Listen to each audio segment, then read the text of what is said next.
திமுக 2026ஆம் ஆண்டு தேர்தலோடு அழிந்து போகும். பிரசாந்த் கிஷோர் அவர்கள், எனக்கு திமுகவில் சில விதமான நண்பர்கள் இருக்கிறார்கள்.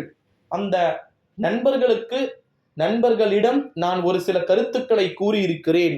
திமுக உஷாராக இருக்க வேண்டும், திராவிட முன்னேற்ற கழகத்தினர் உஷாரான நிலையில் இருக்க வேண்டும் என்பதை நான் கூறியிருக்கிறேன் அப்படின்னு சொல்லிட்டு பிரசாந்த் கிஷோர் ரீசன்ட் டைம்ல நடந்த பிரஸ் ரிலீஸ்லயும் பிரஸ் மீட்லயும் சொல்லி இருந்ததை நம்மளால பார்க்க முடிந்தது. அதற்கான காரணம், நிறைய காரணங்களை நம்ம அடுக்கிக் கொண்டே போகலாம் நண்பர்களே. என்ன அப்படின்னு பாத்தீங்கன்னா, திமுக முன்ன மாதிரி இப்ப இல்லை அப்படின்றத பிரசாந்த் கிஷோர் நன்கு புரிந்தாரா.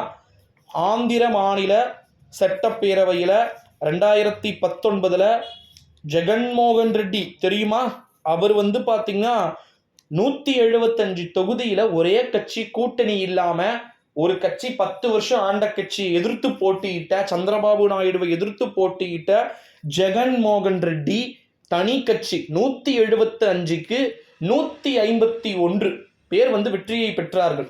22 எம்பிக்களை வெற்றி பெற செய்தார் ஜெகன்மோகன் ரெட்டி. நல்லா புரிஞ்சுக்கோங்க, 25க்கு 22, 175க்கு 151 தனி கட்சி, எந்த கட்சியோட கூட்டணி இல்லாம.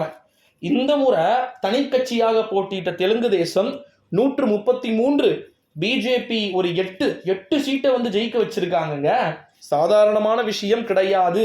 பிஜேபி 8 தொகுதியில வெற்றியை பெற்றிருக்கக்கூடிய ஒரு சூழ்நிலையில் ஜனசேனா கட்சியுடைய தலைவர் பவன் கல்யாண், உங்களுக்கு தெரியும் அப்படின்னு நினைக்கிற பவன் கல்யாண் யாருன்னு சொல்லிட்டு கூகுள்ல சர்ச் பண்ணிங்களே தெரியும். அங்க அவங்களுடைய ஆட்சி வந்துருச்சு. இதெல்லாம் நான் எதுக்கு சொல்றேன்னா, தமிழ்நாட்டில் ஒரு ஃபேக்டர் இருக்கு.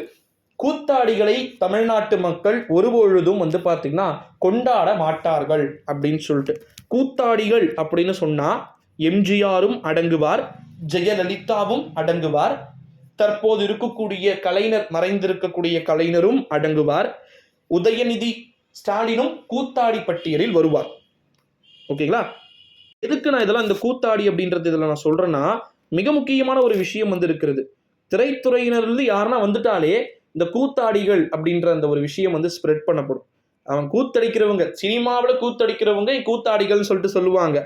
அவங்களுடைய அங்க இருக்கக்கூடிய தொழிலை விட்டு விட்டு இங்கு வருபவர்கள் விளம்பரத்திற்காகவும் அங்க இருக்கக்கூடிய காலாவதியான தலைவர்கள் வரலாம்.